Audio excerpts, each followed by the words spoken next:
অনেক সৈনিক মারা যাচ্ছে রে, বড় যুদ্ধ বললে তো এখন একটু মাথা ঠান্ডা করি আর সেমান্তর মানুষ ঠান্ডা তা হল তারা যদি অস্থির জায়গা হয় আরো বেশি আর ক্ষতি হইব। কারণ ইয়ান দেখেন মারাত্মক পরিস্থিতি দেখা যাক কর্তৃপক্ষ কথা কইবার ব্যবস্থা করো। আরে এই রক্ত আর নজরে বান কিভাবে ব্যবস্থা করা যায় ইটার ব্যবস্থা লাই উচ্চ পর্যায়ে পর্যন্ত আর যোগাযোগ করি ক্যাং করা চাই কিভাবে একটু মাথার ঠান্ডা করা হইব।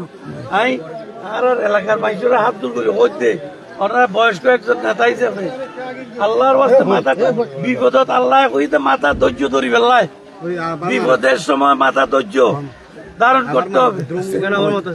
হইতে পারে আইও মরতে তুইও মরতে রাও যুদ্ধ হইলে আরো অনেক সৈনিক মারা যাইতে রে, বড় যুদ্ধ বললে তো এখন একটু মাথা ঠান্ডা করি আর সেমান্তর মানুষ ঠান্ডা তা হল।